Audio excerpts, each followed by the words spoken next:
My late wife's parents, who favored her sister all her life, show up at her funeral, then have the audacity to demand her business and our home. I, 44 male, recently lost my wife, 48. We had been together for 20 years, married for 12, and 5 years ago, she had been diagnosed with leukemia. A few weeks back, she passed away. Honestly, I've made my peace with it. I know that I'm going to miss her terribly and my life is never going to be the same again. I highly doubt that I will ever be able to love somebody as much as I loved her, but she's in a better place now, and she was really sick the last few months of her life, so I'm just relieved that she is finally at ease now. Anyway, last week, we finally had a funeral service for her. I was not expecting her parents to show up because they have not had the best relationship with her, and for the last 8 years, had not even been on speaking terms with each other. My wife had walked out on her family and sworn that she was never going to speak to them again, and for good reason if I'm being honest. You see, my in-laws are the kind of people who had a golden child, and they never even bothered to hide it from my wife. My wife's older sister, 50 female, my sister-in-law, Jacklyn, is a no-good deadbeat alcoholic and has always been that way. But for some reason, her parents have always preferred her over my wife no matter what she did. In spite of that, my wife tried her best to be there for her parents and her sister. She was a family woman through and through, but they never valued her. When we started dating, I started noticing how differently they were treated in their home. I spoke to my wife about it several times and told her to stand up for herself, but she told me that this was her family and she didn't want to be anything but kind to them. So no matter how they behaved, she was just too nice for her own good. But after she started dating me, she started taking less of their BS, and instead of just being a doormat for them, she would actually occasionally stand up for herself because I would keep reminding her that if they were treating her this badly, then this was not the kind of family that she needed in her life. By the time we had completed 3 years together, she had no tolerance for her family's behavior and wouldn't entertain the way that they treated her. That led to friction between them because they were so used to walking all over her that they couldn't believe this new version of her. And they realized that I might have been a part of this since she had started changing ever since she had met me.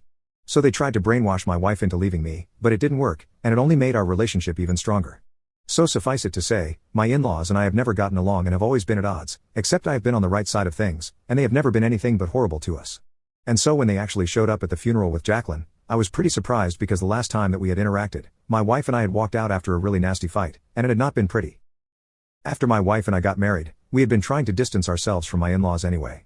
So it's not like we had a good relationship at that point in time, but they invited us for Christmas dinner, and we had attended out of courtesy. However, when we got there, we realized that we had made a huge mistake because all they did at that party was talk about how my wife's new business was not going to do well and was doomed to failure. So after the party, we confronted her parents about it, and they said that they were just helping her realize that this was not the right thing to do and that she should just stop copying her sister. Because apparently, even Jacklyn had started a similar business, but that had happened after my wife had announced hers. For context, we work with plastic products and recycling. We had actually researched the market, and we knew what we were doing, unlike Jacklyn. So that ended up in a huge fight, and we walked out after deciding that we were never going to speak to them again. Obviously, Jacklyn's business did not take off because she did not have the sort of acumen that my wife had, and also because she hadn't done any hard work of her own and was just expecting to piggyback off of my wife's efforts. Anyway, it has been 8 years since then, and they never bothered to get in touch with us ever again, even when my wife was diagnosed. And I'm pretty sure that they knew about it. They did not speak to us, and when she was at the hospital, they never visited us either. Showing up at the funeral was a surprising move from them. I didn't pay any attention to them throughout the entire service, and they only approached me after it was over.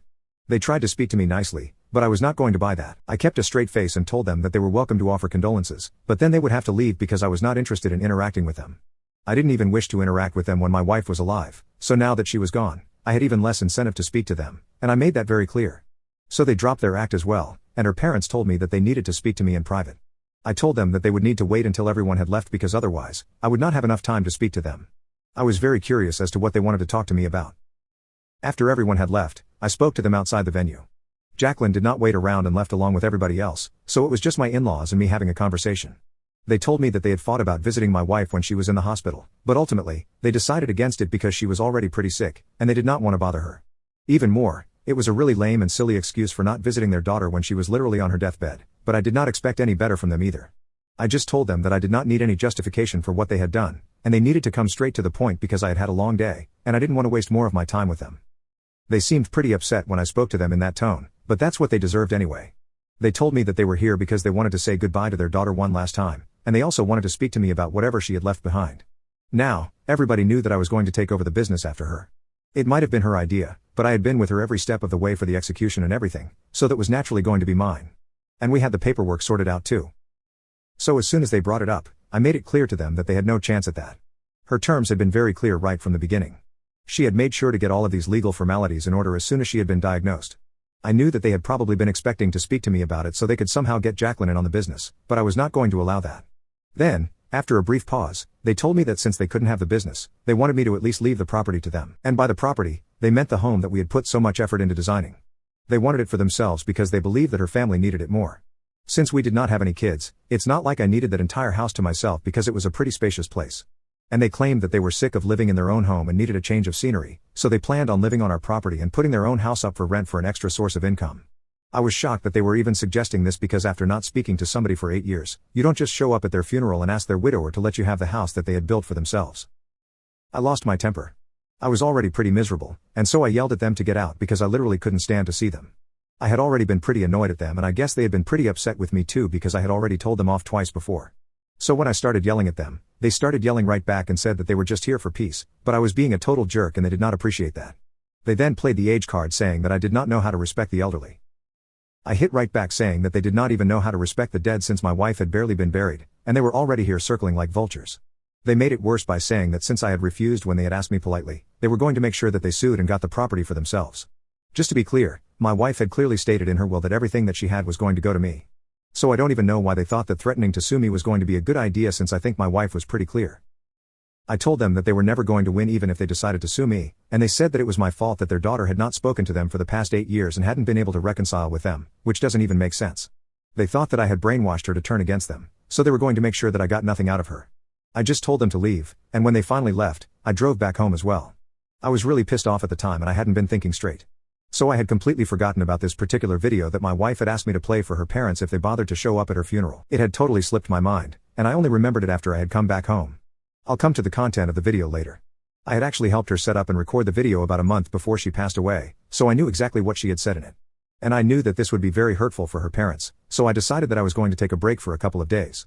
And then I would get back to my in-laws so that they would know exactly where they stood with their daughter and how it was their own fault, not mine, like they were making it out to be. A couple of days after the funeral, I decided to reach out to my in-laws. We had each other blocked everywhere, so I decided to drive to their house and play the video for them in person. They were very shocked to see me, but I decided to be polite with them and told them that my wife had actually left something for them, and I wanted to show them what it was. I knew that they wanted to slam the door shut in my face so badly, but they were equally curious and greedy. So we gathered in the living room, and I played the video for them. Now coming to the content of the video, my wife had probably known that her parents would come along to harass me after she passed away, so she had taken all the necessary precautions. Legally, she was all covered. And now for the emotional aspect of it, she had made that video where she called out her parents on their terrible behavior with her in the past. She said that she had always felt like less of a priority in the household because they always seemed to prefer the golden child, Jacklyn, over her, and they had never bothered to hide it either. She then went on to remind them of all the ways they had treated her terribly, like back in high school when her parents had refused to pay for her to go to college, but were happily spending thousands and thousands of dollars on her sister, who didn't even do anything apart from party day and night.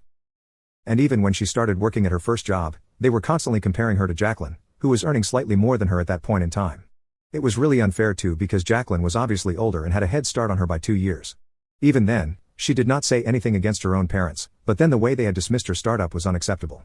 And even though they had been wrong, they had never bothered to apologize for it. They hadn't even spoken to her when she had been diagnosed, so now they had no right to harass me over what they thought they deserved because she'd actually left them exactly what they deserved, which was nothing. So in the video, she told them to never show up around me ever again and said that she had actually been dead to them for a really long time, so her actual death should not even make a difference to them. Just like it doesn't make a difference to her whether her parents or her so-called family are fine or not, because in truth, the only family she has ever had is me. It was quite touching. I had tears in my eyes by the end of that video, not because of what she said about her parents, but because of what she said about me. And as for my in-laws, they were pretty much dumbstruck by the time the video ended. After the video was done playing, I pulled myself together, turned around, and told them that even if they tried to file a suit against me, I was just going to play this video as evidence that it was my wife who really did not want anything to do with them and did not want to leave anything to them. The reason for that would be that she had been mistreated by them all her life, so they had nobody else to blame but themselves. It was definitely not my brainwashing or manipulation that had led to this, and I hope that they knew that now. But instead of just accepting that, they turned it around on me and said that I was a horrible human being for playing this video, knowing that they were still grappling with the loss of their daughter. And now, I had gone out of my way to play this horrible video for them. They then went on to accuse me of using editing apps to morph their dead daughter's face onto some person and came up with other equally wild theories just to get rid of the guilty feeling. And when I said I did not have to prove anything to them, they told me that I was a selfish human being and I did not deserve anything that my wife had left to me. They seemed genuinely upset when accusing me of all of that, and since then I've been wondering if I did the wrong thing by playing that video for them because even though they had always treated my wife badly, they were her parents, so maybe they genuinely felt bad. I don't know. I just feel confused right now. Ida for playing a video that my wife had left for her parents for them? Edit, some of you guys have been a bit confused about whether I played that video just because I wanted to or not. Well, it's partly because of that and partly because my wife had literally specifically given me instructions to play that video for her parents in case they tried to bother me after she was gone and tried to claim any property like they were doing. If I'm being honest, it's not like I went out of my way to do that to them. It was my wife who had told me to do it, and I was just adhering to her instructions to make them back off. I guess what I'm trying to say is it was just as much her idea as it was mine, so I wouldn't say that I did this completely of my own accord. And some of you have been asking about where Jacklyn was during all of this, and honestly, I have no idea. She was definitely not at home when I went over, so I don't know what she's up to. Anyway, I hope this clears things up. Update 1. Hey. I would just like to say thank you so much, you guys, for all the support that you've shown me in the comment section of the original post. Dealing with the loss of a loved one is never easy, especially when it's somebody like my wife. She was a really sweet and gentle soul, and I'm going to miss her every day for the rest of my life. So it hurts when people call her names, especially knowing that I already miss her and she's no longer in this world. I don't understand what the point of calling her a doormat for her parents and a pushover and names like that was. She's gone. She's not even going to be able to read that. The person who will read that though is me, and I'm already really hurt and miserable over the loss of my wife. I don't need to hear about everyone's negative thoughts about her as well. I know that everybody is entitled to have their own opinion, but speaking ill of the dead, that's not nice. So I don't appreciate that, and I would really like it if you guys wouldn't say such things about her anymore. Apart from that, thank you so much to everyone who is supportive of me. Anyway, it's been a week since I visited my in-laws and they haven't reached out to me yet. When I left their house that day, they were very pissed off and were accusing me of all sorts of crazy things. Like trying to hurt them on purpose and intimidate them into backing off from filing lawsuits against me or even contesting the will. I mean, if they want to do that, they are welcome to do so. It's just going to be a waste of their time and money because I highly doubt that they will be able to get anything out of this. But, hey, if they want to go ahead in spite of the video, they can do that by all means. Who am I to stop them? I've kept myself pretty busy since then, so I don't need to think about any of this. I'm just trying to focus on work right now because I have to keep my grief aside and think about the more practical aspects of life as well. I'm just lucky that I have really supportive parents, and they have been living with me for the past couple of days. I was just really tired after coming back home from work, so they took over all the household duties. My mother is still going to work, but she's told me that she's going to take care of all the things that my wife used to do earlier, like pay the bills, get the groceries since I've always been kind of forgetful, and my dad's going to handle the cooking and cleaning. We did have a housekeeper, but she quit for some personal reasons, which is what I had been telling my parents about a couple of days back. And the very next day, they showed up at my house with their stuff. So that was really sweet of them, and I'm really thankful that people are taking such good care of me. Update 2. So my in-laws decided to contest the will. My wife's lawyer spoke to me about it, and we're not too worried about what's going to happen with that. They are going to lose. We already know that. What was really surprising was that they sent out an email to me to tell me that my strategy of trying to scare them off with that video was not going to work because they were going to get what was rightfully theirs. My wife was their flesh and blood before she was my wife, so they were more entitled to whatever she had built for herself. And they said that they were not only coming for the property, but they were also going to make sure that they got some shares of the business as well since they felt like they deserved it. Thankfully for me, courts don't function on the basis of what people feel, so they can feel that they're entitled to the entire world, but that's not going to help their case. Anyway, that email is going to come in handy, so I have it saved and sent it to my lawyer. I'm still living with my parents, and they have been very helpful and supportive.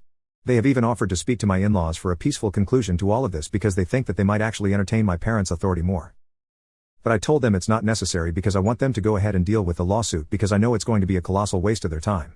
And that's exactly what I intend on doing, wasting their time and money.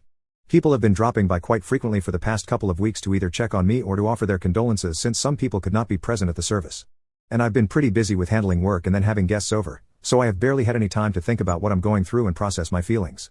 But a couple of days back, I found myself in my wife's office for some papers related to work, and I almost broke down because I just missed her so much and I could envision her in the place.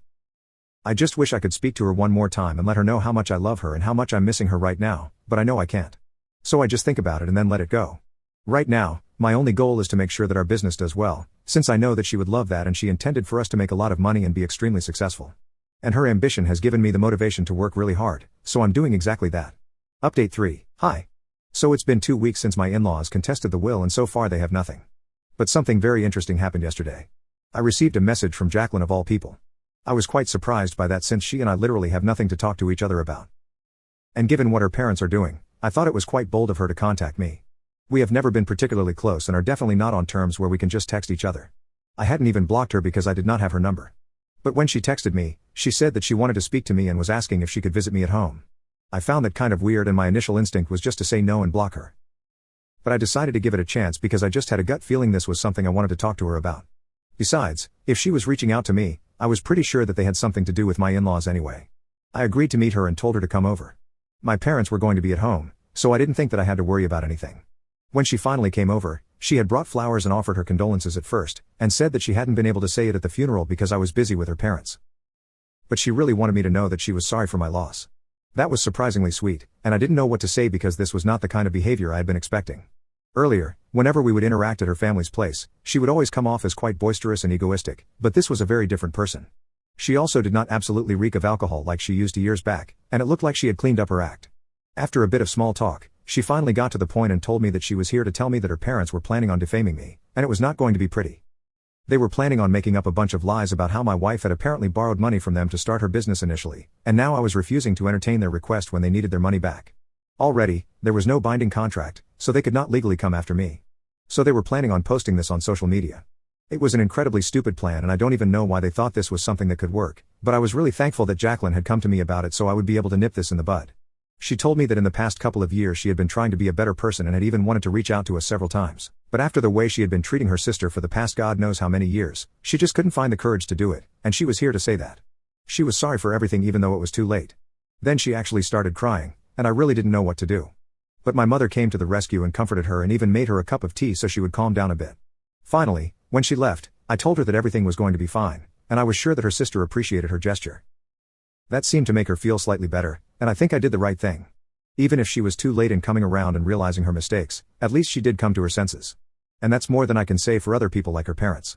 To be honest, I don't even think it was much of her fault. Her parents had failed to be there for either of their kids, and they thought that they were doing Jacklyn a favor by treating her like the golden child. But in reality, they just spoiled her rotten, and in the end, they did not do any favors to either of their kids. I just feel sad for both of them. They deserve better parents and better lives. Update 4. Hi. So I spoke to my lawyer, and I told him what Jacklyn had said to me. We decided not to do anything, wait it out so that they would make those posts, and then we would be able to use that against them in court. I spoke to Jacklyn as well and she said that she was ready to testify against her parents if that's what it came to, so everything was sorted. A couple of days ago, they finally made the post on social media and I immediately wrote an email to them that if they did not take it down as soon as possible, then we could be pursuing this legally and would be sending them a defamation lawsuit. I was kind of counting on them to be stubborn and not take that down, but I guess they realized that this was going to be a losing battle. It probably didn't help that I had told them that Jacklyn was on our side here, so they were going to lose anyway. They took the post down immediately, but still maintained that they were going to take everything away from me. At this point, it was getting pretty boring, so I wished them good luck with that and then blocked that email address. Now, they are free to do what they want. I really wish them luck. They definitely were going to need it since now the only person that could be counted on Jacklyn was not on their side anymore, so they were on their own. And I really want to see how they are going to deal with this now. Rs.